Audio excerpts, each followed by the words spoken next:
નમસ્કાર મિત્રો, હું છું વૈદ્ય અરુણ વાઘેલા, ભાવનગરથી. અમૃત આયુ કેર તથા પંચકર્મ હોસ્પિટલ દ્વારા આયુર્વેદનું અમૃત નામના આ દ્વિતીય એપિસોડમાં આપ સૌનું હાર્દિક સ્વાગત છે. આજનો વિષય છે વર્ષા ઋતુચર્યા, એટલે કે વર્ષા ઋતુમાં શું કરાય અને શું ન કરાય તે આપણે વિગતે જોઈશું. વર્ષા ઋતુ એટલે પ્રકૃતિનું સૌંદર્ય, લીલુંછમ હરિયાળું વાતાવરણ અને શીતળતા મનને આનંદ આપે. પરંતુ આયુર્વેદની દૃષ્ટિએ વર્ષા ઋતુ એ આનંદની સાથે સાથે થોડી સાવચેતી માગી લે એવી આ ઋતુ છે. ચરક ઋષિએ વર્ષા ઋતુમાં ખાસ જઠરાગ્નિ મંદ પડે અને વાયુ દોષનો પ્રકોપ થાય તેવું બતાવેલું છે. જઠરાગ્નિ મંદ પડે એટલે આ ઋતુમાં ખાવા પીવામાં કંઈ પણ ભૂલ ન થાય તેની પૂરી કાળજી રાખવી પડે, નહીં તો ઘણા બધા મોટા રોગ થવાનું કારણ બની શકે. જ્યારે આપણને કોઈ પણ રોગ થાય ત્યારે હજારો રૂપિયા આપણે સારવારમાં નાખીએ છીએ. જો આયુર્વેદની આ ઋતુચર્યા પ્રમાણે આપણે વર્તીએ તો માંદા જ ન પડીએ અને આપણે આપણું આરોગ્ય જાળવ્યું એવું કહેવાય.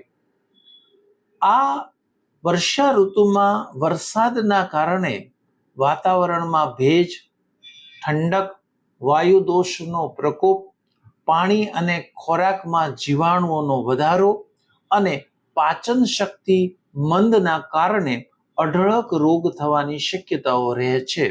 ખાસ ઝાડા, ઉલટી, ગેસ, અપચો, અજીર્ણ, પેટ ફૂલાવું, એસિડિટી, તાવ, શરદી, ઉધરસ, મેલેરિયા, ટાઇફોઇડ, ડેન્ગ્યુ, સાંધાના દુખાવા, આમવાત, શ્વાસના રોગો, એલર્જીના રોગો જેવા અઢળક રોગો આ વર્ષા ઋતુમાં જોવા મળે છે. વર્ષા ઋતુમાં શું ખાવું જોઈએ? હુંફાળું, સાદું, હળવું, ઓછું, સમયસર અને તુરંત પચે એવો હળવો ખોરાક ખાવો જોઈએ. જૂના ચોખા, ઘઉં, જવ, મગ, સાઠી ચોખાનો ઉપયોગ કરી શકાય. એકદમ ચડી ગયેલી થૂલી, ખીચડી, ધાન અને પુલાવ લઈ શકાય. આદુ, મરી, હિંગ, જીરું જેવા દીપન પાચન દ્રવ્યોનો ઉપયોગ કરવો જોઈએ. મિત્રો, દીપન એટલે ભૂખ લગાડે અને પાચન એટલે ખાધેલું હજમ કરે. આ મસાલાથી ભૂખ પણ લાગે અને પાચન થાય. આની સાથે સાથે અજમો, લસણ અને લીંબુનો ઉપયોગ કરી શકાય. આ વર્ષા ઋતુમાં ખાસ પાણી ઉકાળેલું જ લેવું જોઈએ, અથવા પાણીને લાવીને ઉકાળીને ઠારીને માટલામાં અથવા વોટર બેગમાં ભરી લેવું જોઈએ. તેનો જ આખો દિવસ ઉપયોગ કરવો જોઈએ. જેને માફક આવે તેને આખો દિવસ હુંફાળું પાણી પીવું ખૂબ જ આરોગ્ય માટે સારું આ ઋતુમાં બની રહે. આ ઋતુમાં ઘીનો બને ત્યાં સુધી થોડો ઓછો ઉપયોગ કરવો.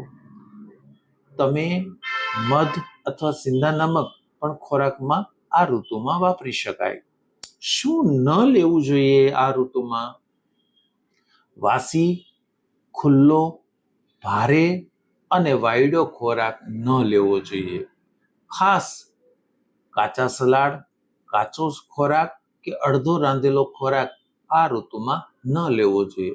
ખાસ દહીં, મેંદાની વસ્તુઓ, junk food, fast food, Chinese, તળેલું કે તેલીયો ખોરાક ન લેવો જોઈએ.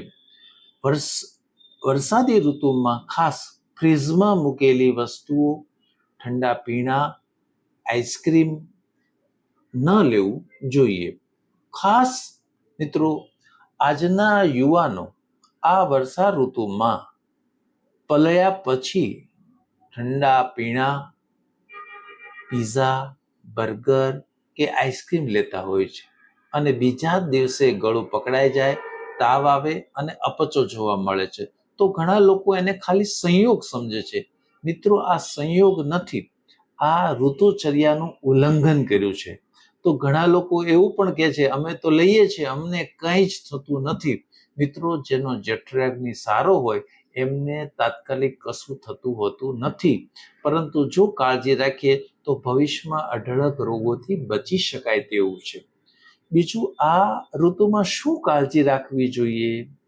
સૌથી પહેલા શરીર, કપડાં અને પગ સૂકા રહેવા જોઈએ.